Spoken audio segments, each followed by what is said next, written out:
Good evening সবাইকে। সবাই আশা করি সবাই তোমরা খুব ভালো আছো। আজকে বহুদিন পরে, লিটারেলি প্রায় বহুদিন পরে আজকে ট্রাভেল করছি, তাই তোমাদের জন্য ছোট্ট একটা ব্লগ বানাচ্ছি। টাইটেল আর থাম্বনেল দেখে আশা করি বুঝতে পেরে গেছো। ইয়েস, আজকে আমি জার্নি করছি 22835 শালিমার থেকে পুরী সুপারফাস্ট এক্সপ্রেস। হাওড়া থেকে 112 কিলোমিটার পথ অতিক্রম করে আমরা এখন এসে পৌঁছলাম হচ্ছে খড়গপুরে। টাইম ছিল হচ্ছে 2:55, এখন বাজে হচ্ছে 3:30, মানে অলমোস্ট 32-33 মিনিট মতো আমাদের ট্রেন লেট আছে। গুড মর্নিং, আজকে হচ্ছে ডে 2। আমরা এখন পৌঁছে গেছি হচ্ছে পুরীতে।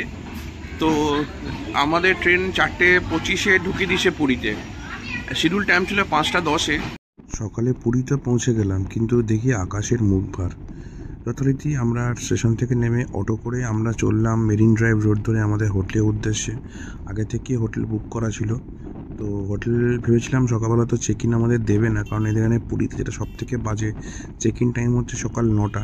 কিন্তু সৌভাগ্যবশত আমরা চেক ইন পেয়ে গেছিলাম সকালের দিকে, কারণ রুমটা খালি ছিল। আগে থেকে বলে রেখেছিলাম অনেকবার করে, কিন্তু সঙ্গে যেহেতু দুনি ছিল এবং সঙ্গে মা ছিল, তো ওদের একটা সারাদিন ট্রেন জার্নির পরে ধকল ছিল। আর এই নিউ মেরিন ড্রাইভ রোড দিয়ে যেতে সবসময় সকলেরই ভাল লাগে, যেহেতু আমরা বাঙাল যতই হোক। এটা একটা পুরী একটা বাঙালির আবেগপ্রবণ জায়গা।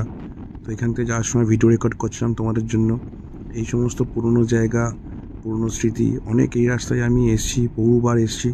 পুরী আমি তো এই নিয়ে 34 থেকে 35 বার পুরী গেলাম।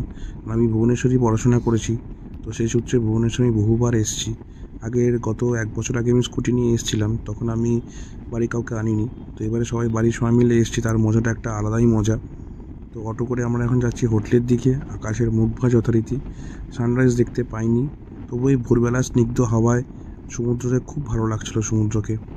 তোমরা তার কিছু ঝলক এনজয় করো। আমরা পুরীতে এখন 4 দিন আছি, ব্লগ তো অতি অবশ্যই আসবে। তোমরা কারা কারা পুরী এসছো এর মধ্যিখানে অতি অবশ্যই কমেন্টে জানিও। এবং ডেলি ব্লগ, বড় ব্লগ কিন্তু অতি অবশ্যই কিন্তু আসবে।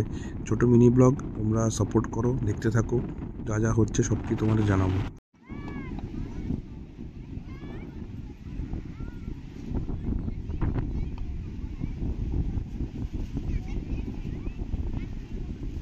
পুরো জমজমাট পুরো একদম।